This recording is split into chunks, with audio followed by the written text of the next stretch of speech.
শিশুদের তার অন্তর থেকেই তার ভাবনাকে বিকশিত হওয়ার রাস্তা তৈরি করে দিতে হবে। নিজের মতামতকে শিশুদের ওপর চাপিয়ে না দিয়ে তাদের মতো তাদের বড় হতে দিতে হবে। প্রতিটি শিশু সমাজের সম্পদ। আজ জয়নগরস্থিত নবদিগন্ত ক্লাবে আয়োজিত শিশু উৎসবের সমাপ্তি ও পুরস্কার বিতরণ অনুষ্ঠানের প্রধান অতিথি মুখ্যমন্ত্রী প্রফেসর ডক্টর মানিক সাহা কথা বলেন।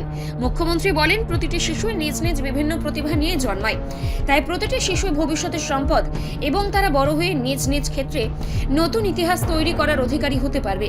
শিশুদের স্বচ্ছতার পরিবেশের মধ্যে দিয়ে বড় হতে দিতে হবে এবং তাদের হৃদয় দিয়ে ভালোবাসতে হবে। সেটা অভিভাবক ও শিক্ষকদের বিশেষ গুরুত্ব সহ দেখতে হবে। মুখ্যমন্ত্রী বলেন, রাজ্য সরকার শিশুদের সময়োপযোগী শিক্ষাদানের জন্য শিক্ষক শিক্ষিকাদের প্রশিক্ষণের ব্যবস্থা করেছে। চাইল্ড ম্যানেজমেন্ট সম্পর্কে যত বেশি স্বচ্ছ ধারণা থাকবে, তত বেশি শিশুদের সঠিক শিক্ষা দান দেওয়া সম্ভব হবে। শিশুদের শারীরিক ও মানসিক বিকাশে প্রতিনিয়ত পড়াশোনার পাশাপাশি তাদের সুস্থ সংস্কৃতির সংস্পর্শে রাখতে হবে এবং আধ্যাত্মিকতায় উৎসাহ দিতে হবে। প্রত্যেক শিশুকে প্রকৃত মানুষ করে গড়ে তুলতে হবে। রাজ্য সরকার শিশুদের সুস্থ বিকাশে মুখ্যমন্ত্রী সুস্থ শৈশব ও সুস্থ কৈশোর প্রকল্প চালু করেছে। এই ক্ষেত্রে গত এক বছরে 100% সাফল্য এসেছে। আরও 3 লক্ষ শিশুকে এই প্রকল্পের আওতাভুক্ত করার লক্ষ্যমাত্রা নেওয়া হয়েছে। দেশের শিশু ও যুবকরা হল অন্যতম মানব সম্পদ। সেজন্যই প্রধানমন্ত্রী নরেন্দ্র মোদী পরীক্ষা পে চর্চা, মন কি বাত সহ আরও বিভিন্ন কর্মসূচি হাতে নিয়েছেন। শিশু ও যুবাদের স্বামী বিবেকানন্দের ভাবধারায় নিজেদের পরিচালিত করতে উৎসাহিত দিতে হবে। অনুষ্ঠানে অন্যান্যদের মধ্যে বক্তব্য রাখেন পুর নিগমের 34 নম্বর ওয়ার্ডের কর্পোরেটর জাহ্নবী দাস চৌধুরী। বিশেষ অতিথি হিসেবে উপস্থিত ছিলেন আগরতলা পুর নিগমের মেয়র তথা বিধায়ক দীপক মজুমদার।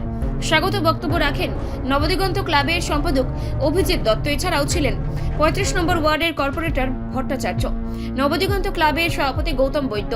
তার আগে মুখ্যমন্ত্রী অতিথিগণ অনুষ্ঠানে স্বামী বিবেকানন্দের প্রতিকৃতিতে পুষ্পার্ঘ্য অর্পণ করে মুখ্যমন্ত্রী শিশু উৎসবে বিভিন্ন প্রতিযোগিতামূলক অনুষ্ঠানে অংশগ্রহণকারী 5 আনুষ্ঠানিকভাবে পুরস্কার তুলে দেন।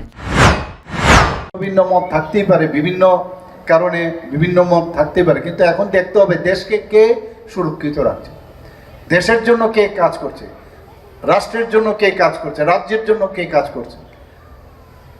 আমরা তো দেশের এই যে বিবেকানন্দজি সবসময় বলছে যে এই যে দেশাত্মবোধের ভাবনা সৃষ্টি যতক্ষণ ধরে না হবে ততক্ষণ ধরে কোনো কাজের কাজ কিছু হবে।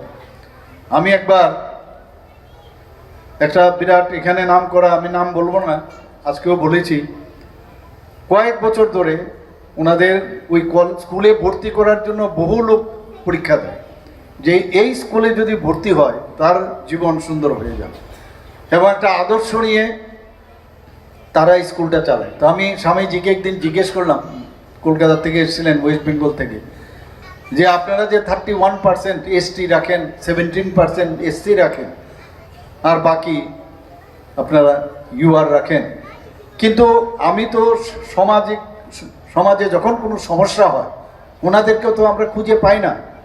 তাহলে আপনার এই যে এত কিছু পড়ালেন, এত শিক্ষা দিলেন, এত স্রোত শেখালেন, সংস্কৃতের মাধ্যমে কত কিছু শিক্ষা, সমাজে তো ওদের দেখতে পাই না।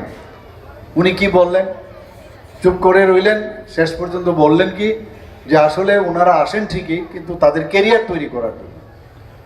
তো এর জন্যই খালি কেরিয়ার তৈরি করলে হবে না, এখানে বহু লোক আছে এই সামাজিক সংস্থার সাথে, এখানে অনেকে হয়তো বা তাদের প্রতিটা ফ্যামিলির অনেক কেউ না কেউ যুক্ত আছে, কিন্তু বহু সামাজিক সংস্থা আছে তারা অফিস থেকে বাড়ি যাবে নেয় না, বাড়ির থেকে না করেছে এইসব সামাজিক সংস্থার সাথে যুক্ত না হওয়া।